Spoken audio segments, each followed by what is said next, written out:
Hey, everybody, what's going on? It's your friend James Shaw. Thank you so much for choosing to hang out with us. We're doing what we do, which is talk to elite people who are doing elite things. And we have the elite of the elite of the elite today because Valorie Burton has been able to hang out with us before. We had her at Elevate at Disney World and gave a great session. We sent a copy of one of Valerie's books to every one of our Inspire members as their holiday gift last year, the book It's About Time. And as I've gotten to know you here over the last year or so, I just am blown away by what you do. And we're going to talk about your new book that's out Yeah. called Rules of Resilience 10 Ways Successful People Get Better, Wiser, and Stronger, which our real estate community needs right now. It's a Yeah. tougher market than it has been. Valorie, thank you for joining us. We're so thankful to have you. Can you just tell people about you, who you are, where you are, and what you do? Yes, James, it's so good to be with you again. And I love all the people in your community because of their enthusiasm and their thirst for growth. I completely connect with that myself. I have been a personal and executive coach now for over 20 years. My company is the Coaching and Positive Psychology Institute. We simply call it the CAP Institute. And so we train personal and executive coaches. We train leaders, business owners, all sorts of people that understand the value of coaching and want to incorporate those coaching skills. And all of this started with my purpose of inspiring people to live more fulfilling lives and to do it through writing and speaking. So, Rules of Resilience is my 14th book. I'm so excited about it. It just came out in the last couple of weeks and made the USA Today bestseller list. So I've not done that before. So this is this is a pretty exciting time. That is awesome. It could be all the extra copies I ordered for our Yes. Elevate people. It's not, but we're happy. Everyone who came You to were Elevate, part of all it. 350 of them who came to Elevate earlier this year, got a copy of your book that I'd Thank pre-ordered for you. them. So, yeah, thank you for pouring into everybody. I so appreciate it. And by the way, Valerie's a great follow on Instagram, just Valorie Burton, if you want to follow her. But I do, and I get good stuff from it. You give 10 rules of resilience. There are three that I'd like to ask you about Mm, today, if that's all right. I think three that apply to our community specifically because the real estate space is a little bit tougher right now than it has been. Home sales are down and kind of flat. It's just taking more leads and more effort. I mean, resilience is something a successful real estate agent needs right now. And you start with the first rule is expect the unexpected. And we're in that time of year that we start to think about our goals for the upcoming year. And we're, reflecting on what happened this year and thinking about how next year is going to be so perfect. And yet, maybe we need to expect for things not to go the way we want. Would you agree? Well, a big part of resilience is being able to think ahead about what could go wrong. Not that you're hyper focused on it, but that you're ready to handle it if things don't go exactly as planned. Because a big piece of resilience is something I call preventive choices, which is asking yourself basically, looking back, what will I wish I had done? So when you're thinking about some of those scenarios that might not go as planned, making sure that you're ready. And it's not just about being ready for the bad things that might happen.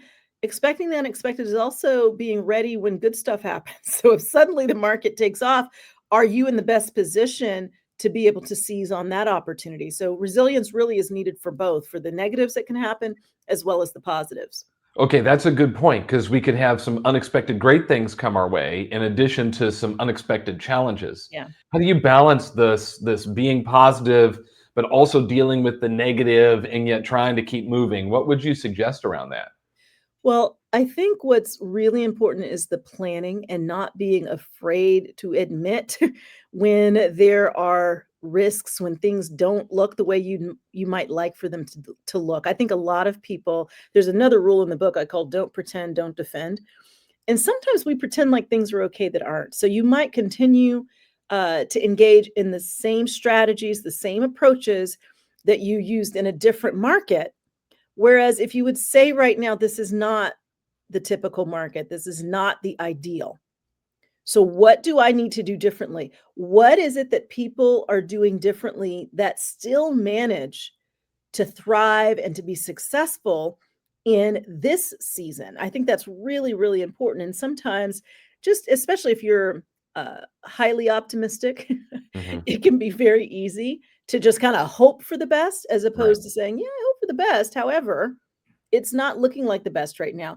And I think it's very important, like I said, to not hyper focus on the fact that maybe the majority are struggling, but to be asking for those who aren't struggling right now, who are still managing to hit goals, what are they doing differently? This is one of the ways the most successful people think differently. They're always asking that question, because you can be in a really bad market and still manage to survive it and perhaps even thrive. Not necessarily thrive the way you would if everybody was doing great, but you could Right. really be in that top 5%. Sure. But you have to do some things differently, and your job is to research what that looks like It's a and good do point. We have a lot of people inside of our community who are coming to stuff that are actually having great years because, the state of the market is irrelevant to the individual. Some people are going to have the best year they've ever had, others are going to have the worst year they've ever had, and everything in between. So we can succeed. I'm wondering if right now, as we're in kind of the fourth quarter of the year and we're thinking about this year and preparing for next, are there some good reflection questions that we should ask ourselves so that we can maybe anticipate challenges that may come? Like, how do we leverage our experience from this year to help us as we move toward a new one? Well, the first thing is you do just that, you leverage it. So the way that, the subtitle of the book is 10 ways successful people get better, wiser, and stronger. So the premise already is you are successful. You've succeeded in a lot of ways. How do you get better, wiser, stronger? One of the things you do is always take wisdom. Wisdom's a gift. Glean wisdom from the difficulties. So if you look back, for example, over this last year, what's the most meaningful lesson that you've learned? And then going into next year, how are you going to apply that lesson? Those are two really powerful coaching questions. And it's possible that there's more than one lesson, but start with the one that stands out the most so that you can then apply it as you move forward. That's how you keep getting better, not just going through the challenge, but actually growing through it. What we know ends up happening is, and the research bears this out, is that when you grow through your challenges, you actually expand your ability to deal with adversity and to deal with stress. And then you never go back to the smaller version of you. Now you're expanded. Now you're able to handle more and to attract more of that opportunity to yourself. So you want to be finding your unique wisdom out of the challenges that you've been going through. And so smart. This is all out of Valerie's newest book, Rules of Resilience. 14 books she's written. So we'll give a gold star to anybody who reads all 14. But the lessons in this one are really profound and helpful for our community today. I want to jump ahead to rule number 3, which is focus on vision, not the obstacle. And I like that because we all kind of have this idea of where we want to go, and then roadblocks come in. This is common. This happens to anybody that's pursuing a goal. And so we face these challenges. So if we're to be focused on vision, though, when the obstacle's right in front of us, I feel like that would be hard. It would be easy to see the challenge or the issue or the problem and maybe forget about the vision. So how do we keep the vision up front? Yeah. So when you forget about the vision, generally that means you're getting off course. Things are distracting you. When you start focusing on just the obstacle starts to appear bigger, and it actually begins to obstruct your vision, where you're going. What are those goals? So it's very important. Even though the vision is there, you're not ignoring, even though the obstacle is there, you're not ignoring the obstacle, but you're glancing up every once in a while. Where am I heading? One of the most important questions you can ask yourself when you get stuck ruminating on the problem, talking about it with everybody. Oh, look at this market. Look at the interest rates. I'm not getting the number of calls I used to get. I don't have the number of listings. If you focus too much on that obstacle becomes so large, it's hard to even see the vision. When you look up at the vision, you put the obstacle into perspective. So one of the most important questions you can ask when you start over focusing is, what do you want? Because typically when we over focus on the obstacle, we're focused on what we don't want to happen. So when you say, what do I want? If you think about this, even like in a relationship where perhaps something is not going well, you're frustrated with the person, what they said, what they did, and that's all you're talking about. And you go, well, what do you want? Okay, maybe you want joy in that relationship. Maybe you want an understanding. Maybe you want peace. Then you begin saying, okay, so what might I do next in order to have that, right? You actually start getting answers. So the vision is really important. I highly recommend making sure that you've written it and that you have a visual representation of it somewhere that you see often. Like people joke about vision boards, they work because it's a very simple way to continually have in front of you where it is that you're going. So even on those days when the obstacle feels really big and you're very frustrated, you're looking up going, but this is where I'm headed. And what might be the best next step if this is where I'm going? Like, even if I'm stuck way over here, I realize, you know what? I need to do an about face. I'm too focused on the negative right now. Or I need to call that fellow realtor who is going in the same direction that I am. We're friends. They can help me put things into perspective. Like, be very intentional about making sure you don't lose sight of your vision.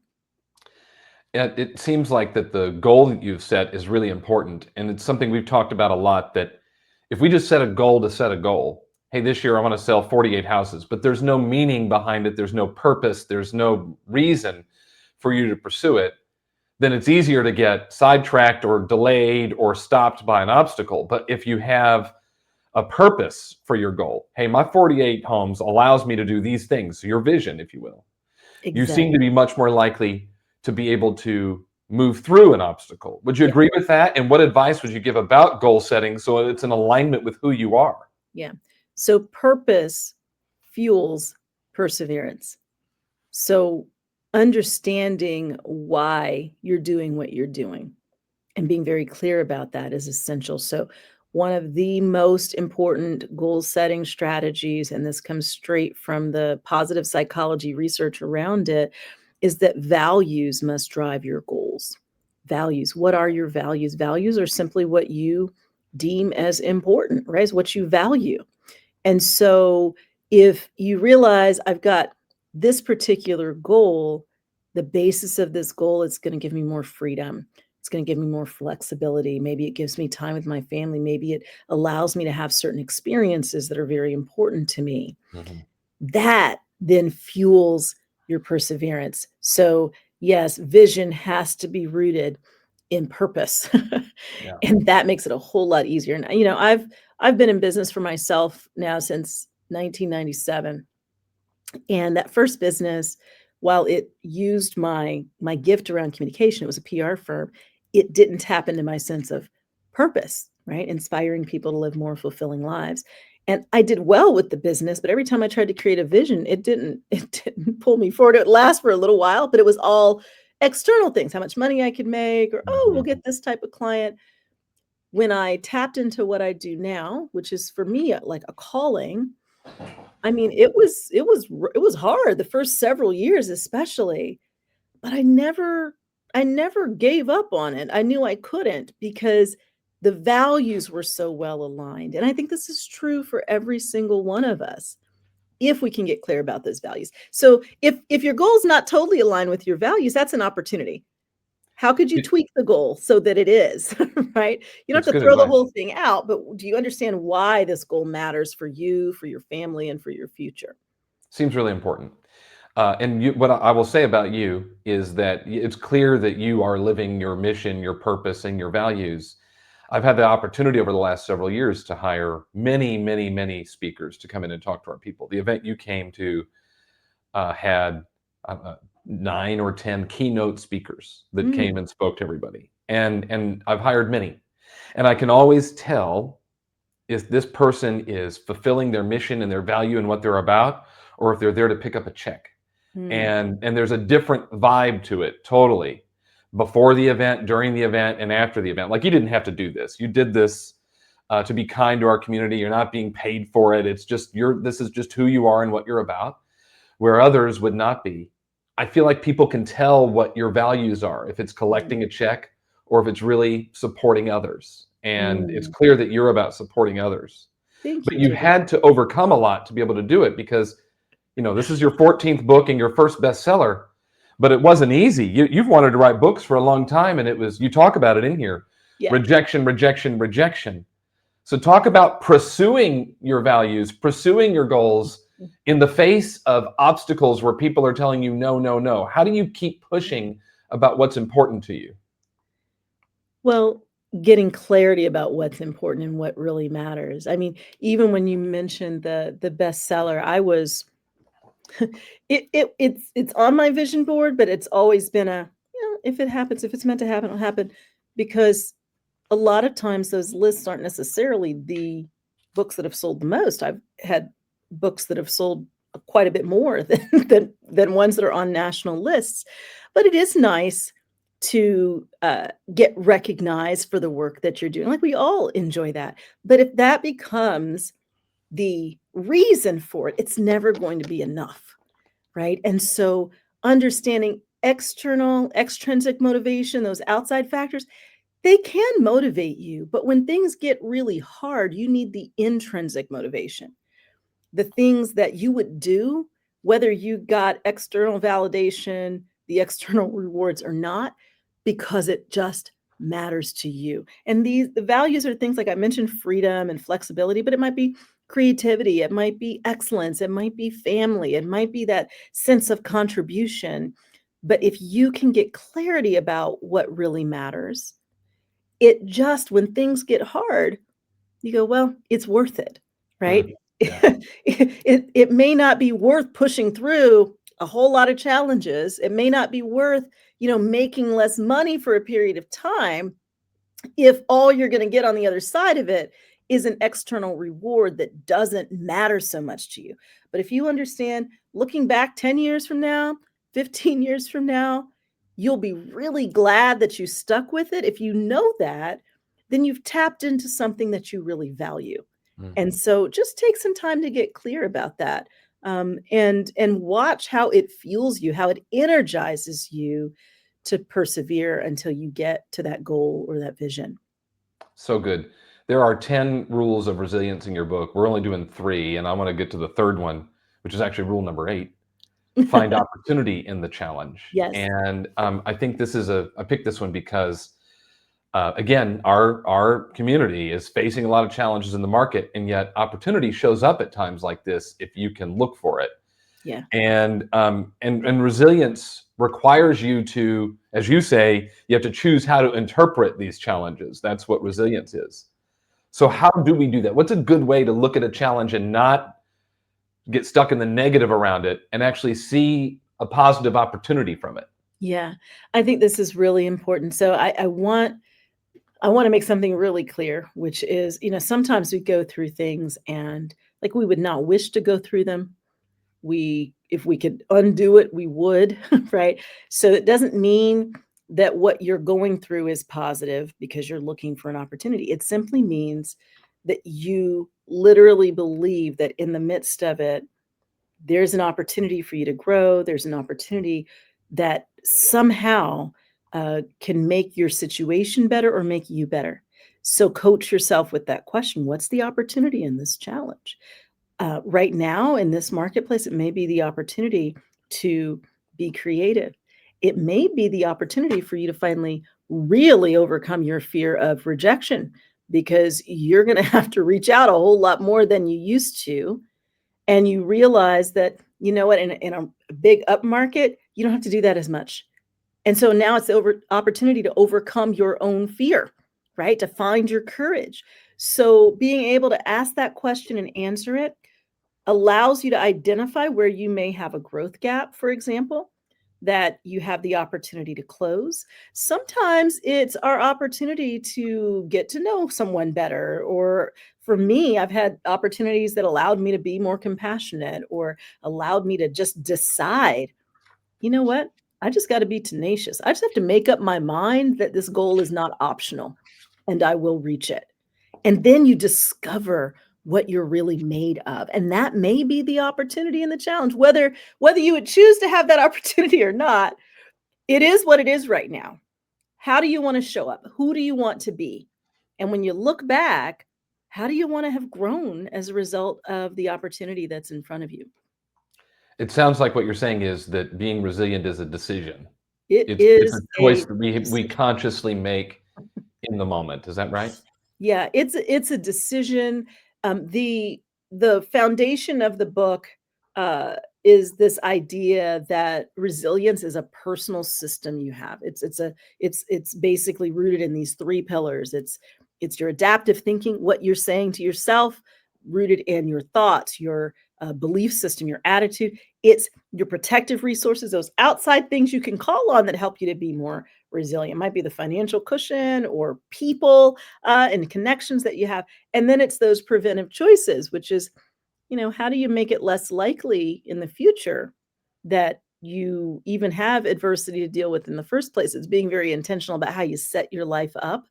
And so ultimately, we want to strengthen that system. And when I think about resilience, I'm thinking about how can you intentionally create a more resilient life Mhm. so that when these things come, because they do, right? Right. Unexpected things happen all Yep. the time. When they do, you're ready and you can handle it. As we wrap up, what's something you've learned over your years of experience in working with entrepreneurs and leaders and others that are pursuing their goals and yet overcoming challenges? What's something that you've learned that you want everyone to get from our conversation? Mm, there are two. Um, One, I just mentioned those adaptive skills and how you think. This is the part you can change the fastest. Like if there's something that we've said here in this conversation that resonated, how could you keep that thought in front of you? Whether it's finding the opportunity in the challenge, or, maybe it's, "Ooh, I should expect the unexpected. If I do, then I like create a system that helps me to deal with the unexpected when it comes, so I'm not, overwhelmed." I'm like, "Oh yeah, this is normal. Let me keep going." Or maybe it's the fact that we said, "Hey, you got to make a decision." But what's most important is to understand the fastest thing you can change is your thoughts.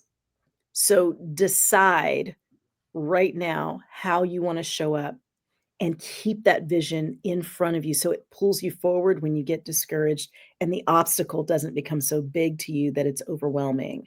The second, James, I think that's really important is the highest level of resilience is being able to pay it forward. That when you get to the other side of the challenge, you have something of value that you can share that helps somebody else get through the challenge. And sometimes the somebody else is your family, it's your kids, sometimes it's people in your own community. But ultimately, we need a more resilient world. So I really believe that a big part of what we want to be able to do is get through our challenges and eventually get to that point where we're helping others and we're really kind of an example, not the perfect model of resilience, but when people see us and how we show up, somehow they're also inspired to realize, hey, I can make it through. And so for me, I think that's really, really important. How do we pay it forward when we get to the other side of our challenges and not just keep this information to ourselves, but help our teams, help our families, and help our communities? Well, that's what you're doing. You've taken your challenges and your life experience and you're sharing it with so many people. And I thank you for that. The book is Rules of Resilience 10 Ways Successful People Get Better, Wiser, and Stronger. You can buy it wherever you buy books. Do we really have to tell people that in 2025? Like, where do you get your books? People ask me all the time, where do I get that? Where do you think you get it? But go get the book. Valorie, how can people connect with you if they'd love to learn more about you and stay connected to you?